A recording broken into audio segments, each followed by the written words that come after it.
Today's episode is going to be heavy with information on updates on the GED and some test-taking strategies. So hopefully you are here for EQIP Episode 1, Season 2. We are going to be doing a lot of really great work today. This is going to be a little bit more information heavy than the rest of the episodes are going to be, because we want to make sure that you're all updated on what's new since our last season. We're going to start with introductions today. Up first, I'm Amber Deleger. I'm an instructor for Metro North Adult Basic Education. I am on the Minnesota Numeracy Initiative A team, and I'm part of the CCRS implementation team. With us, we also have Amy Vickers. She is our fantastic consultant and instructor. She has a great website if you want to check out some resources that's listed on the screen. She's going to be giving us some wonderful test-taking strategies and reminding us of what we did last season on EQIP. And we also have Astrid Leiden, who's our Minnesota ABE PD specialist. She's going to be our tech support for today. So what we're going to have you do is if you have any specific questions, you're going to chat those right to Astrid. During the presentation, Amy and I will not be available to chat, so make sure if you do have any specific needs that you have during the presentation that you speak to Astrid directly. We're not going to have any time for questions during the presentation, but at the end we do have a big chunk of time designated just for Q&A. So if you have any questions that come up, please make sure you jot them down so that you don't forget them and that we can answer those at the end. We have a few housekeeping details we want to remind you of. You should see a go-to training control panel on the side of your screen.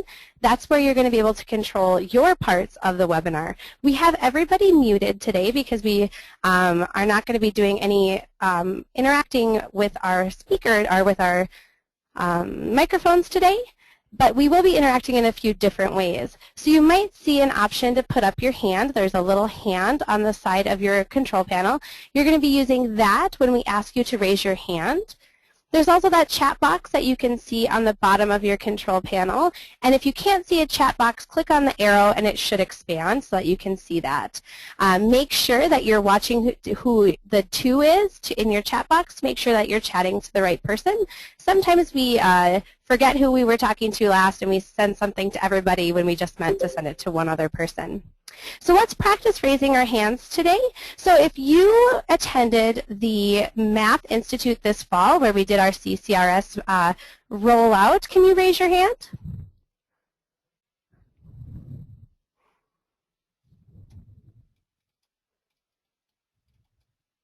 I'm looking here. We've got a couple people on our list.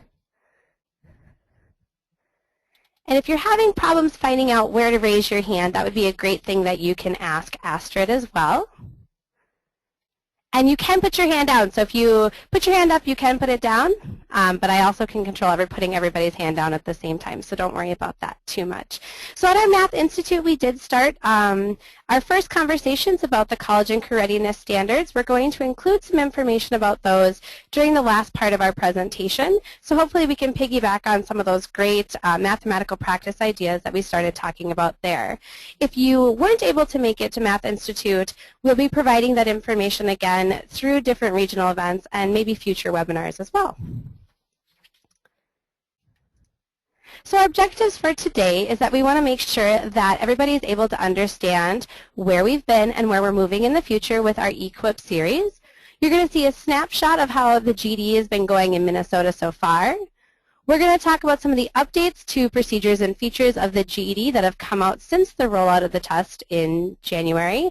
And then we're going to spend some time talking about the most missed skills on the GED and some test-taking strategies related to the CCRS that might help you approach those needs.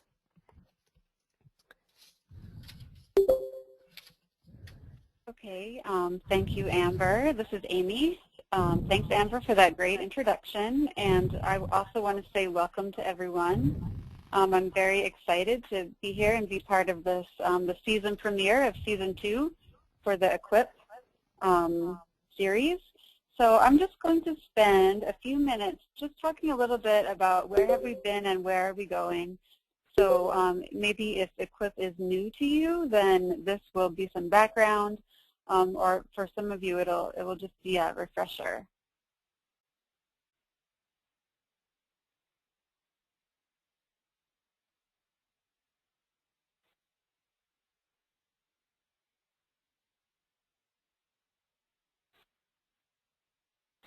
Okay, so before we get into the details of where have we been and where are we going, I just want to do a quick check-in. And also just kind of to set the tone here as all of us as learners. So if you look at the screen, many of us have had to add new math topics into our teaching repertoire to meet the needs of the new GED test. And I wonder if you could just use the chat box and just type in a phrase. What is a math topic that you understand better because you've had to teach it recently? So don't be shy here. Please type something in that you now know better because you had to learn a little more about it. Let's see, permutations, geometry, slope, I'm reading. What else? Slope intercept, factoring. All right, thank you for these. Yeah, this is great. So I wanted to do this, and I also see histograms are on there. I just wanted to do this so I could see where you were coming from, and then also just to set the tone that you know that we are all kind of learning as we go, and so please, so let's just have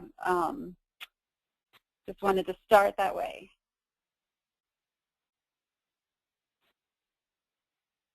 Okay, so a little review now of last year's EQUIP.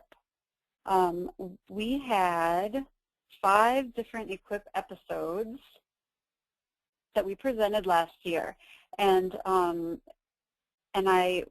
want to tell you about those so you can know how we got where we are now, but also I want you to know that all 5 of those episodes are recorded, so that all of these are available now to you. They're on the Atlas website, and so please go back and view them in any way that would be useful for you. So the background of EQUIP is that with the new GED test, we realized that there was new content knowledge that we would have to be teaching, but then we also have to learn how to teach that new content.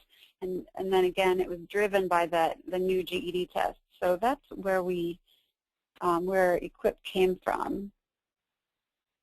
And so inside of each EQUIP episode, a thing that we figured out that worked really well was that we had the pre-work, we call it, that part 1. We always send you some links or some documents in advance because we recognize that all ABE teachers are coming from a little bit of a different place. So some people may need a little bit more of a refresher so that you can get as much as possible out of the actual webinar. So that's why we developed that pre-work.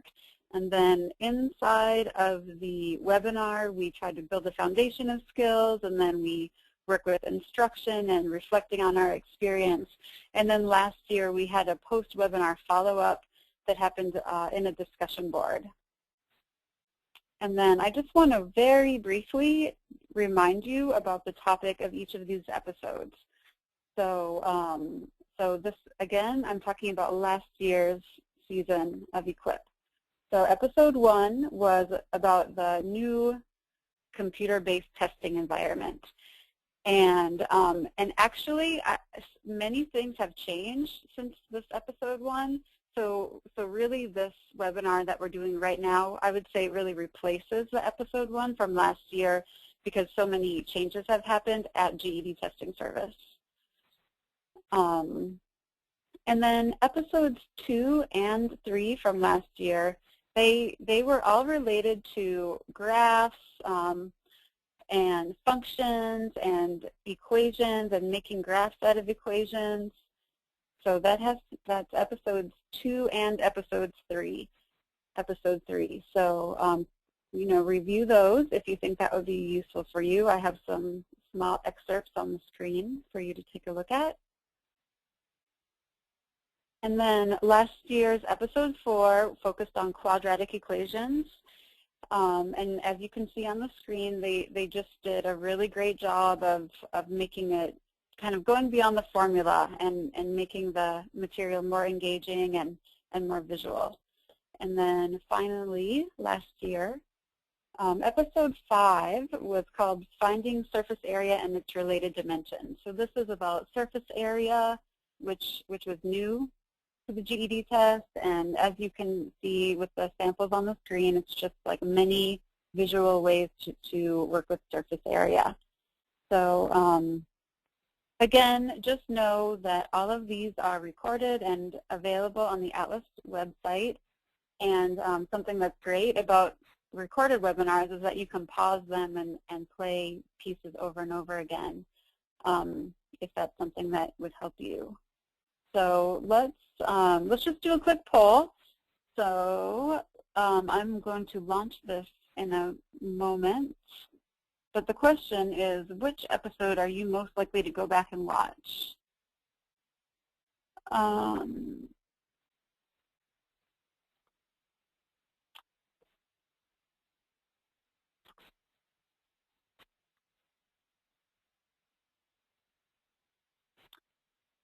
So that poll right now should be on your screen. Which season 1 EQUIP episode are you most likely to go back and watch?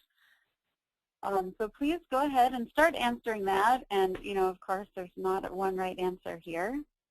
I just kind of want to see what's on your mind. So I'll wait a couple more seconds. Right now, I see a lot of interest coming in around the quadratic equations. Okay, good. Let me end this poll here so I can share the results with you. So as you can see, there's a great interest in working in the quadratic equations. And I really do recommend that episode because they do a lot beyond just looking at formulas. So I hope it can bring some meaning to working with quadratic equations for you. Okay, so go back to the presentation.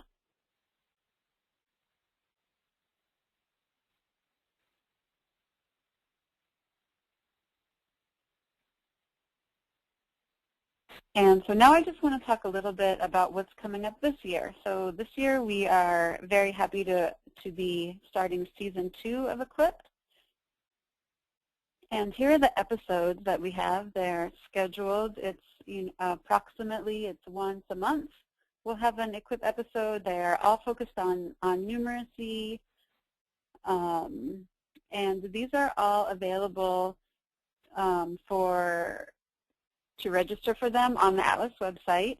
And then what will happen is after a episode has played, then in a few days it will be listed in that same place as a recording. And so a lot's going to stay the same this year, just with a focus on new topics. But we'll make a few changes based on our experience from last year. So we're still focusing on the content knowledge and then pedagogical knowledge around teaching. We want to give you more experience with those higher math topics. But then something that's changing is we are focusing on the 2014 GED content, but we're also expanding a little bit beyond that. So it won't just be limited to the GED. So like Amber said, we'll be also incorporating the college and career readiness standards. And most of the flow of the webinar will also be the same. We just think that pre-work is great, so I hope you are able to take advantage of that. But the thing that's going to be different this year is that we are not going to offer the discussion board like we did last year because it was only lightly utilized, so we're not going to offer that. But this year, what we're going to do is stop each webinar at 1 hour, and we will stop the recording then. And then we're going to keep the webinar open, though, so that we can have a half hour of guided practice where it can be a little more interactive and people can ask questions and we can do practice problems together.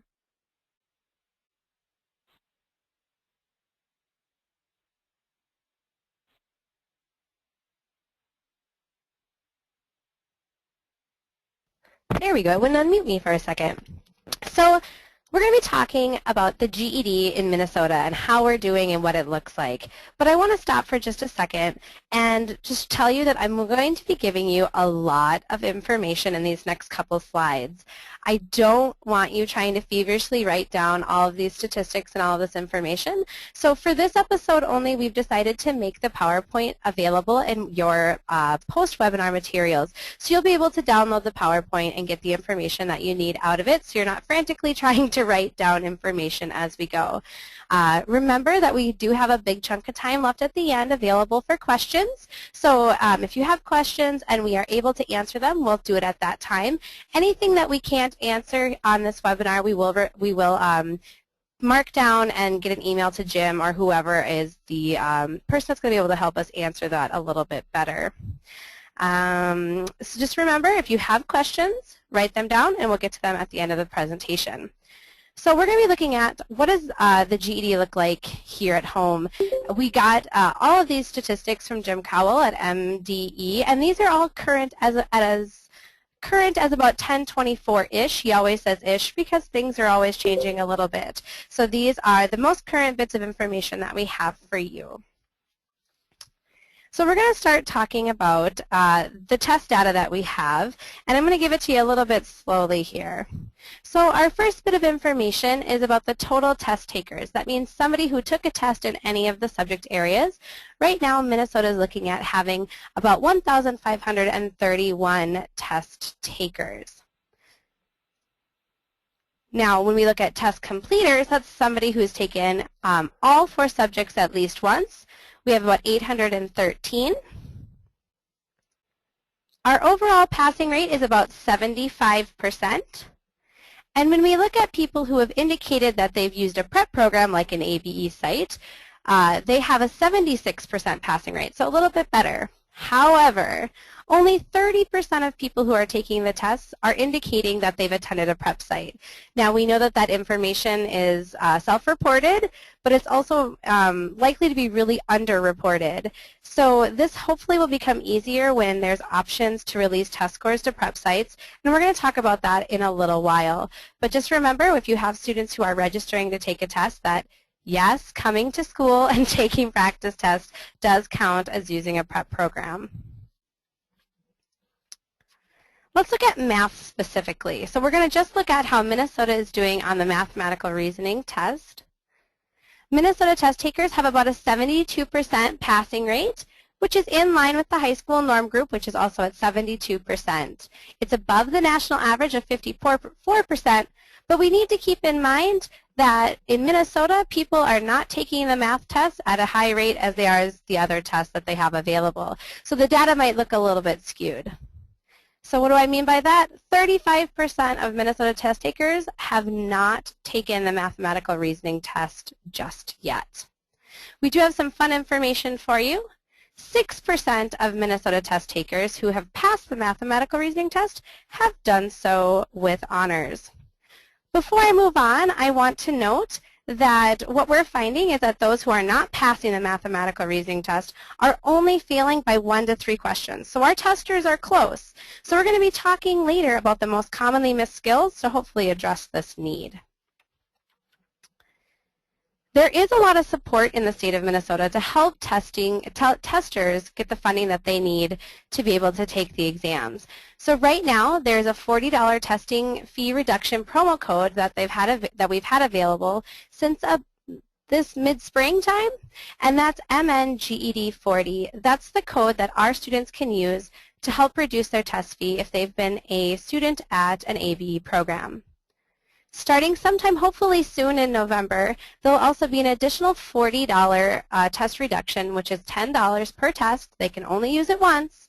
That would be automatically deducted from their testing costs because they're a resident of the state of Minnesota. Jim does hope that students will be able to double dip and use both codes, which means that they would have $80 off their total testing cost. So that really helps make this test more approachable for a lot of students who have financial situations that would make a barrier. Just so that you know, money for these fee reductions should be available through mid-2015. We haven't heard if it would last any longer than that yet. So please use these if you have testers that are looking at ways to try to help fund their testing that's out there. So let's use it. Like I said, excellent, Astrid, thank you. So there will be an email sent out when that Minnesota tester reduction, that second one, is available. So be looking out for that.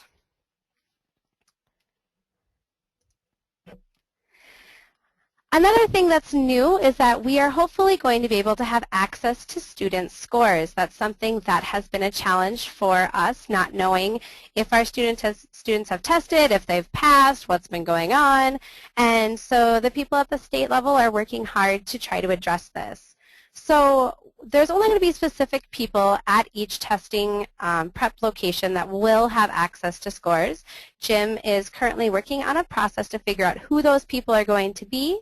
And when he figures that out, and he says hopefully that will be coming down the pipeline soon, he will make sure that everybody is notified of the process and who will be granted access. The second part of this is that students are going to have to give permission. So they're going to have to release their scores to the testing prep location. Now what this means is in their myged.com account, they're going to have to click areas on that website to allow permission for releasing those scores. Now, we are able to offer to help them find those locations. We are allowed to strongly encourage them to release their scores to us. However, it is the student's decision at the end if they want to share their scores with us. Before we move on, I just want to let you know that we don't really have any additional information on who those people are going to be that are going to get access, but Jim will be notifying us as soon as they have that process solidified. So I promise there'll be more information coming down about that as well. Also, as a reminder, the permission to release scores might be on more than one spot on the GED website. So when all that information comes down, we're going to get clear directions on how to make sure that that happens. So this is something I know I'm personally pretty excited about. All right, so before we move on, I just wanted to give you a quick reminder that there's going to be time for questions at the end. So if you have questions, I know it was a lot of information and some of that stuff was pretty new, make sure you take some time, write your questions down, and put them to the side so that when we have time for questions that we can get to those. All right, let's look at some GED testing updates. So we know when the tests rolled out in January, we had a lot of new information then. We had a lot of information coming down leading up to January. And when January came, we got some more information. And now that we're about 10 months of testing in, there's been more information that we've been getting along the way. So what we wanted to do is we wanted to kind of go over some of those changes and some of those updates just to make sure that everybody's on the same page of what's happening. And then Astrid did put a great note on the side. So if you don't get emails from the state, or if you're not sure if you're on the distribution list, she did put an email address there that you can email to make sure that you get put on those lists and make sure that you get those most current updates. All right, so our first change here is going to be changes in time. So as you are probably aware, the mathematical reasoning test is broken up into two separate sections, one where you can't use the calculator and then one where you can use the calculator. So they've increased the mathematical reasoning time by 25 minutes, and they also increased the time for GED Ready by 13 minutes. When I looked at the GED Testing Service website on their frequently asked questions list, they said that in the first 6 weeks of testing, they noticed that test takers didn't have time to work through the test items, and that on the last 1/3 of the test, most students weren't even getting to those questions. So that's why they added that extra time.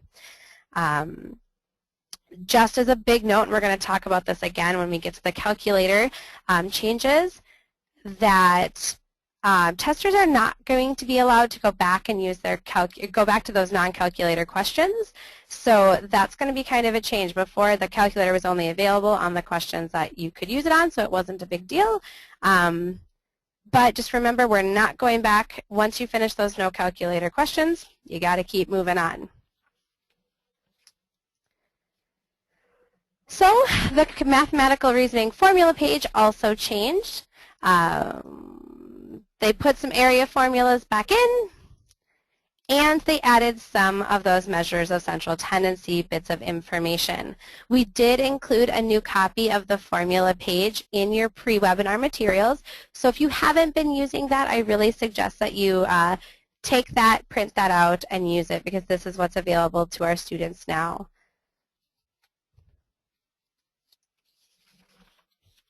All right, this is a pretty new change that you can bring your own calculator to testing. It does have to be the TI-30XS, which is the same one that you might have been using to help prep your students for the test, and it's the same one that they see on screen.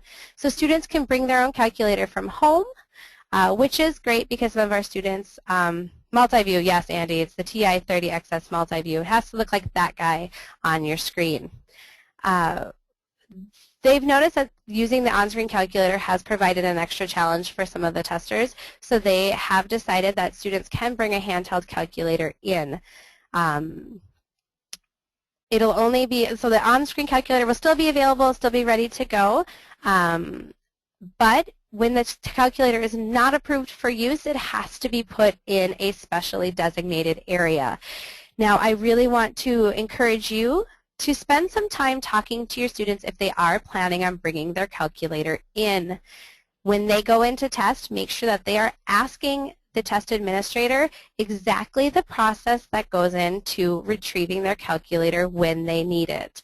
I have had a student just today come in who didn't know how to stop her time or to do what she needed to do to get her calculator, and then couldn't find the test administrator and couldn't find anybody to help her get her calculator out of its locked location, and her testing time just continued the whole time she did that process. So you want to make sure that your students are really clear on where do they put their calculator, how do they get it, and how do they make sure that they are not wasting their testing time trying to get their calculator. So this isn't, this is new for everybody, just to make sure that you have your students be proactive in making sure they understand the process for whatever site that they're testing at, because it might look a little bit different depending on where they're testing. And it's no good missing testing, not being able to finish your test and thinking it might be just because you couldn't get your calculator when you needed it. All right, so we've been sitting and listening and all that good stuff for a while. We are going to take a little quiz here. I don't want you to chat it in the box. I want you to just think it in your head, and when the poll comes up, you can go ahead and vote. What is the minimum score that GED Testing Service recommends your students get on a GED-ready test prior to taking the official test? So I'm going to launch this right now. Go ahead and select your choice.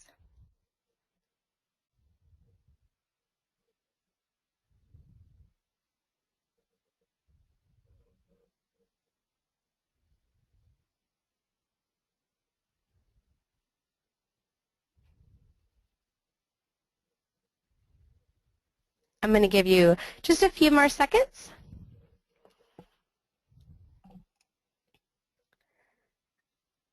Excellent. I'm going to close the poll now, and I'm going to share the results so we can kind of look at these together. All right, so it looks like we have some scores across the board here. 150 is the passing score, so that's good. If your students are scoring passing, then that usually makes us feel pretty good. 170 is in that with honors range. 158 is the magical number that has been handed down to us. So they are saying if your student is scoring 158 or higher, that they have a 95% likelihood of passing the official test. So 95%, that is a pretty high degree of confidence that they would be passing the test. So if your students are taking practice tests at 158, definitely recommend them to go test. But Jim wants to remind us that 95% is a super huge, high confidence, high degree of confidence rather, to go tell people to test. And so Jim thinks it might be reasonably safe to counsel some of our students who are in that, high level of too close to call, or in that green range, that they could go probably test and probably do okay. We know that 95% is pretty high. And remember that there are 2 almost free retakes available, so there is some, is it worth it to take the test and take that risk? Our advice is going to be to take the time to get to know your students, figure out what their goals are, their personal situations are, their financial barriers, and their strengths. And use your best judgment to decide if you think that you should refer them to testing. So the official word from GED Testing Service is that if they are scoring 158 or higher on those GED ready tests, that they should be good to go to take the actual test. So just remember that that 158 is a 95% degree of confidence of them passing. Right now there is a promotion being run that if a student scores in the green zone of the ready to test and they aren't passing, that they are able to retest for free. Some sites are still charging their site fee to administer the test. So you want to make sure that if your students aren't passing right now, but the GED is the GED ready, so that they would be ready to test, that that's something you want to look into right now. I saw a question. I wanted to stop here. There are age waiver requirements. Remember, the age waiver requirements are different than just what we're saying to go tell them to go test. Make sure that you are paying really close attention if you are using GED Ready or TABE scores for those age waivers. Also, one of the things that we keep forgetting to do at our site is making sure that they have that GED.com account ready before you go try to take those tests. If you have questions, though, and I'm not able to catch them on the side, we are going to have some extra time towards the end of this webinar, so we will get all those fantastic questions in. Yes, and I have been using 158 myself, but it's kind of nice to know that that's 95%. So there's a difference between a 50-50 chance and a 95% chance. All right, I'm going to hide our quiz here. So we are going to start moving on, and Amy's going to kind of visit some of the most missed questions or the most missed skills that are coming up in these GED tests. Okay, so thanks, Amber. I just wanted to draw your attention to the document that GED Testing Service published in August called the Commonly Missed Skills, Most Missed Skills. And we just put a little segment of that document, the math part, here on your screen.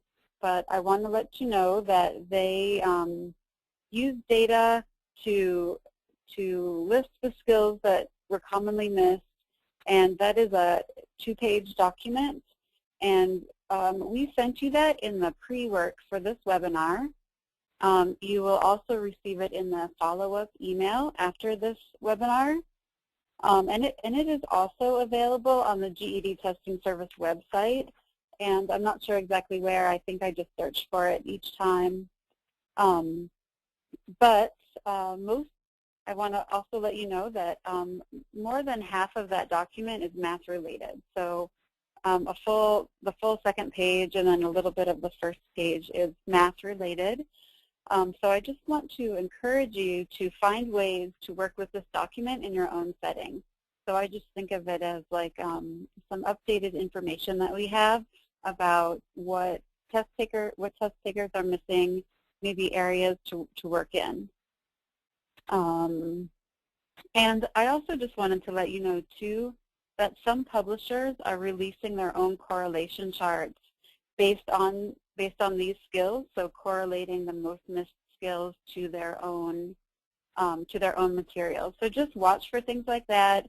I would just make sure that you have this information kind of at your fingertips as you work on planning for your class and in teams. I'm looking at the chat box now about CCRS. Okay, so Astrid replied that this is not from CCRS. So let me just say that again, just to make sure. This is all GED information. So GED Testing Service, got the data about who was passing the test and which questions were most missed, and then GED Testing Service shared that data. So that's what this is. However, or I'll say and, I do want to mention the CCRS just because we're going to incorporate that into the next part of this presentation. So so a second resource that I want to draw your attention to is the list of the mathematical practices. And if you were at Math Institute, these are should be very familiar to you. But I just wanted to say what they are in case this is new to you. So now we have the College and Career Readiness Standards for Adult Education, and within those standards are a list of 8 things called the mathematical practices. And what those are I would call them like habits of mind or approaches to problem solving that lead to success in math. So, and I just want to let you know too, if you have the College and Career Readiness Standards available, they're online if you don't. They start on page 48, just so you know, you can find them there. So as we move forward here and talk about strategies, we're going to integrate the most missed skills, and we're also going to talk about how we can support your students by using the mathematical practices.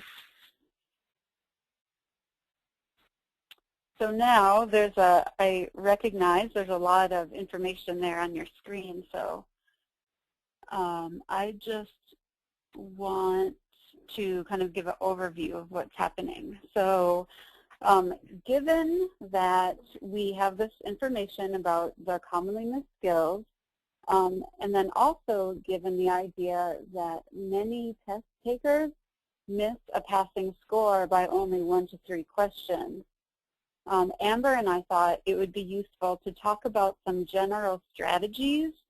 So this is different from knowing content, right? So we have all these other equipped webinars to work on content. And in your classrooms, you're working on content and you're helping your students to learn math.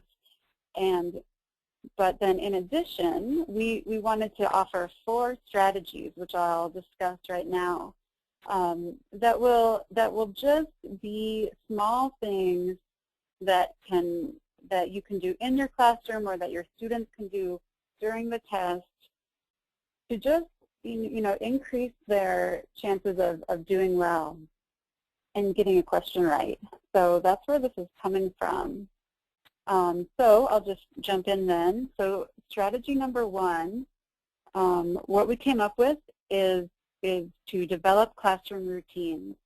So, so for example, a commonly missed skill is to locate points on the coordinate plane, and you can find that on that commonly missed skills handout. So then what you could do each day as students are coming into your class, you could have a coordinate grid on the board and then a coordinate pair. And then you could ask students to just graph that point. So as they're coming in, graph the point that's on the board.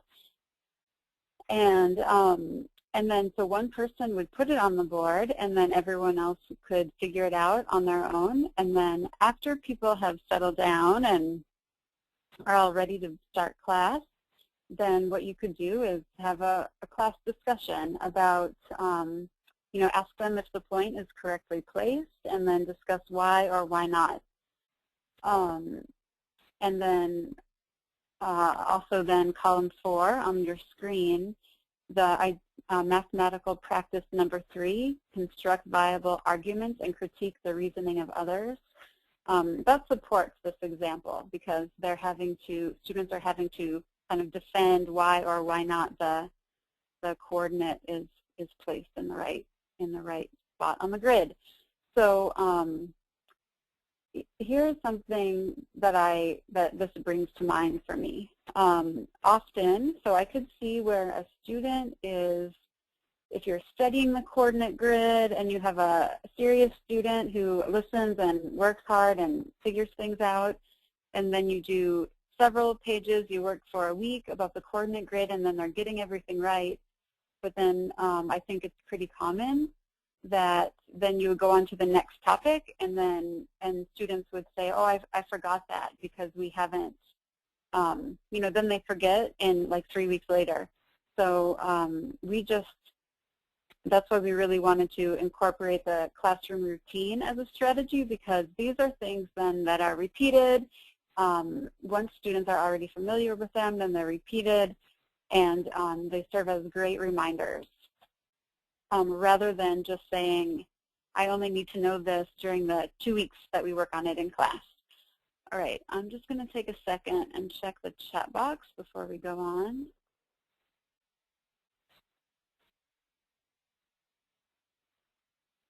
All right, so that is strategy number 1, classroom routines. And now let's look at strategy number 2 out of 4.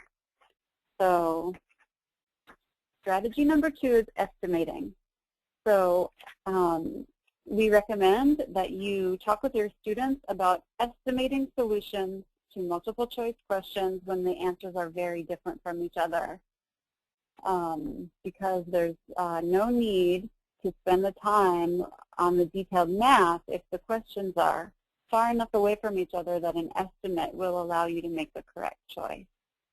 And then additionally, a different way to talk about estimating is to practice different contexts for rounding up and rounding down. Okay, so I just want to give some examples so you can know what I mean by that. So an example for rounding up, so say that you do some math and then you come up with a result that you would need 3.25 gallons of paint to paint a room. According to like the rules of math, that would round to 3 gallons. But in this particular context, you actually would need to round up to 4 gallons, right? Because if the math answer that you got, again, was 3.25 gallons, so 3 gallons just would not be enough to paint that room, right? So you're not following the rules of math so much as you're following the rules of a particular context. So that's an example about rounding up. And then also then another example about rounding down. So say you did some math and then you determined that you were able to make 18.8 shirts with an amount of given fabric. So, according to like the rules of rounding and math, that would round to 19. But actually, but that would be the wrong answer, right? Because you are not able to, 0.8 of a shirt is not a shirt. And so that means you're really only able to make 18 shirts, even though your math answer was 18.8. So just, again, it would just be too bad for a student to know how to do all the math, but then just miss the answer because they weren't working correctly with estimating. So practice that. And then a commonly missed skill that you could use this strategy with would be the skill compute the perimeter and area of two-dimensional composite shapes, which could include circles. So, so for example, if you have a multiple choice question and you're finding the area of some type of a composite shape that includes a circle, for pi, just use 3 instead of 3.14. And then also round all fractions and decimals to the nearest whole number. And then again, you'll just save so much time and your students will just feel more in charge of taking that test. And then the mathematical practice that supports this is practice number 5, to use appropriate tools strategically. All right, I'll go on to the next strategy here. I'm going to glance at the chat box.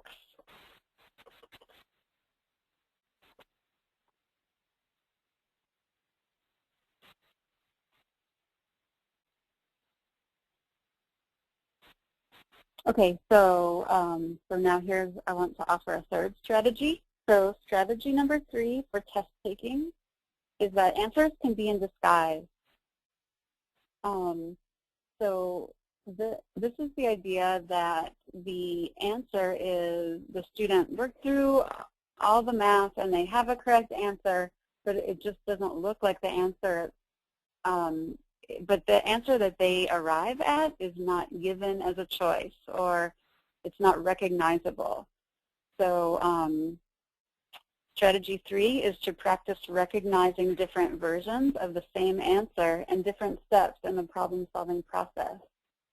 So I just want to say a quick one that really comes to mind before I go through this strategy in detail.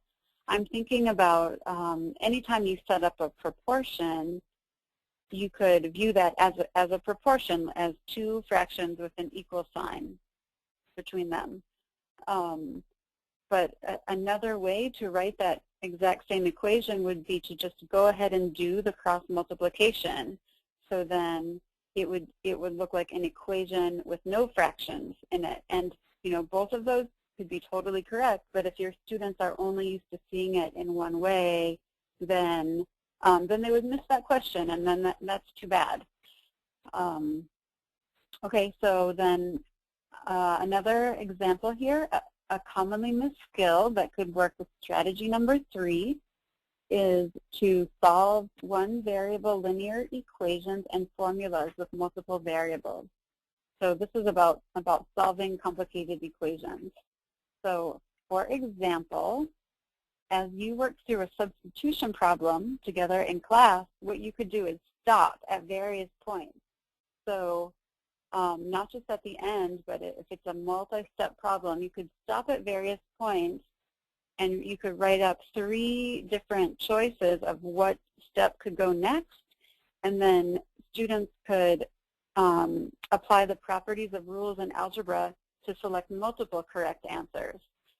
So maybe the right and left sides of the equation are reversed, right? But it's still the same information.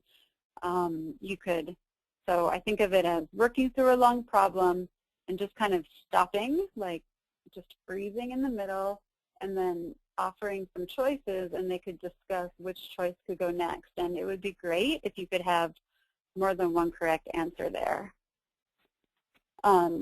And then the mathematical practice that supports this is to look for and make use of structure, right? Math has a way that everything fits together, and when you know the rules, you should be able to confidently use them in more than one situation. I think I see. Thank you, Danielle, for this great estimation question that you posted in the chat box. And then Andy, I see, said he just did that with the students today. That's cool. All right, so now one more strategy. Okay, so strategy number 4, it says determine the question type. So again, this is going back to the idea of that students are able to solve problems when they're doing a whole page of the same type of question. So, but the question is, when faced with a test, will students recognize the type of question that they're looking at, and how, will they recognize it, and how will they recognize it? That's something that you could work on in class. So the strategy is to determine the question type, and don't add a layer of difficulty with this. This can be very conversational. Like you could just say, oh, this is substitution, or oh, this is a surface area question, or oh, I'm fine, this is a proportion. Just make it very conversational. But the thing is, if they read the whole question a few times and they are not even sure what the question type is, it really is a waste of time to, how about this? It's not the best use of their limited time to work on that question. So it's better to skip it or guess and go on to the next one and then flag it to maybe come back. Come back at the end if there's time. So a commonly missed skill that this could work with is use scale factors to determine the magnitude of a size change and convert between actual drawings and scale drawings. So this commonly missed skill about scale factors and converting. So for example, you could just practice recognizing scale factor questions in your class. Like what kind of question is this and how do you know? And I just know that in my classes that we just always talked about recognizing those proportional scale factor reasoning questions. We recognize them by saying there's going to be a pair where you know both, and then there's going to be a pair where one is missing, right? So anytime you have that, then you know that oh, this is a proportional reasoning question. So then you get into the math. And now in the new GED, also you could work with the scale factor equation as well. So you just practice doing that in class. And the mathematical practice that supports that is practice number 1, which is make sense of problems and persevere in solving them. And I guess what I'm suggesting is that you just take that little pause before each problem to really make sense of it before the student digs in and starts doing a bunch of math.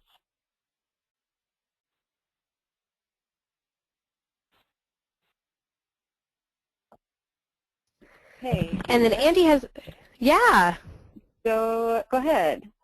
I was going to say Andy had a great thing on the side saying that there is an option to flag questions.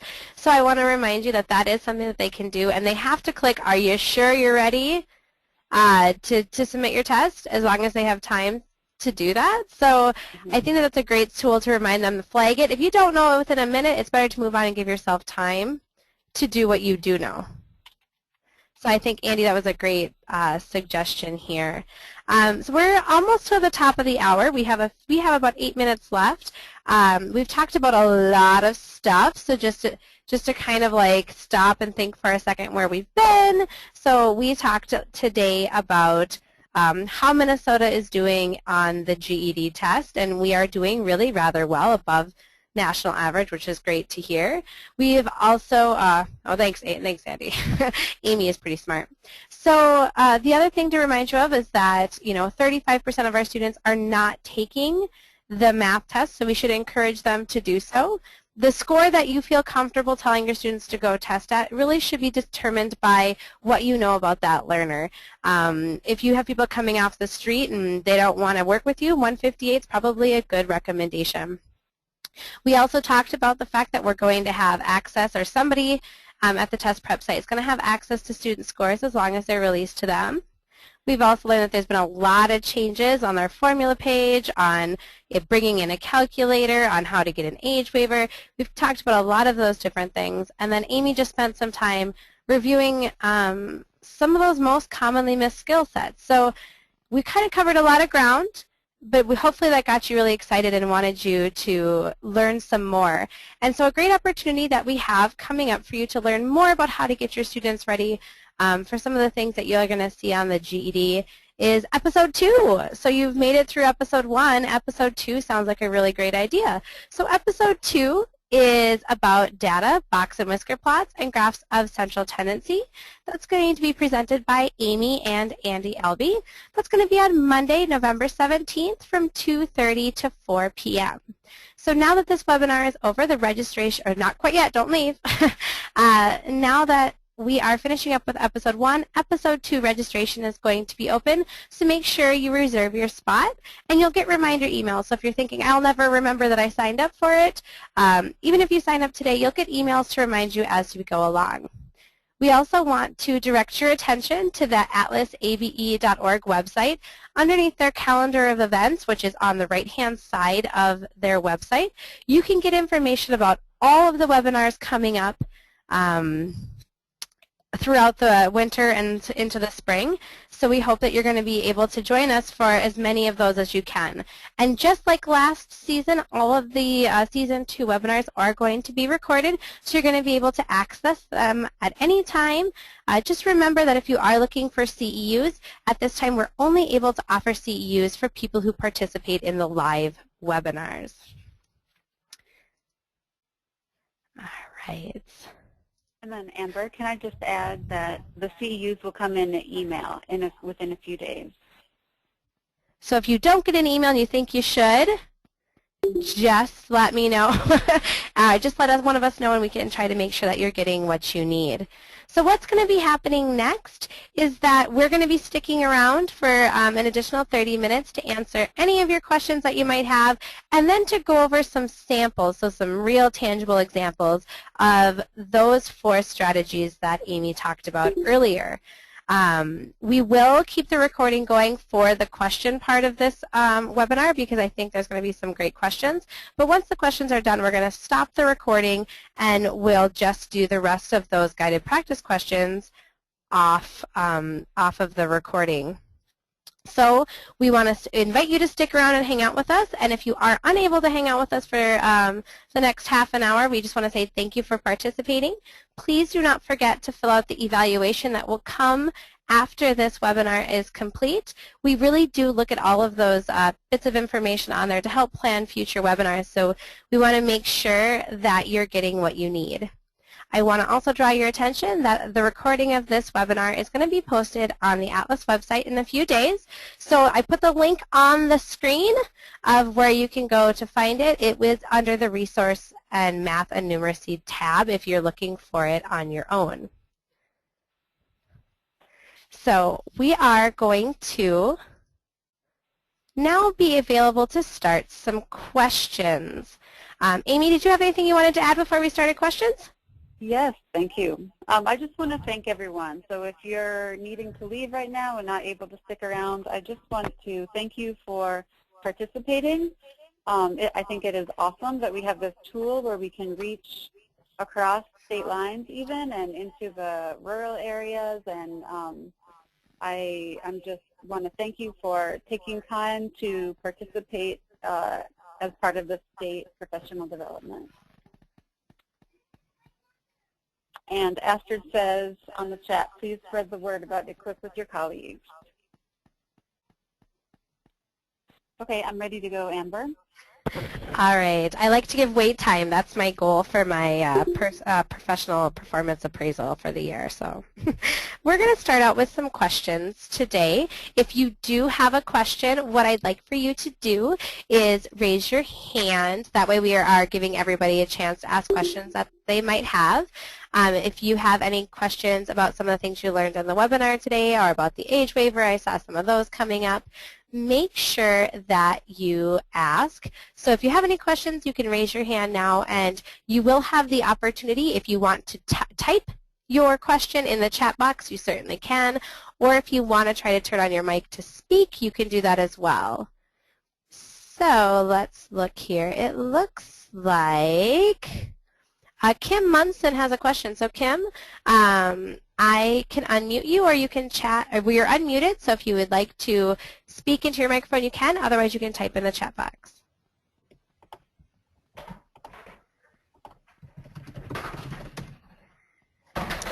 Okay, I think Kim is having some trouble with her hand icon and did not mean to have her hand up. So. Oh, well, Kim, we still wanted to talk to you if you wanted to. So we can take a question from someone else. Kim, you could have made up a question. That would have been okay. Any questions?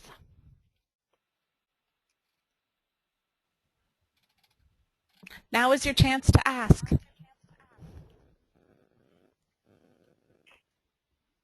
You know, we also could, I know some people chatted me about more samples with the strategies. Maybe as questions come up during the strategies, people could also raise their hands then.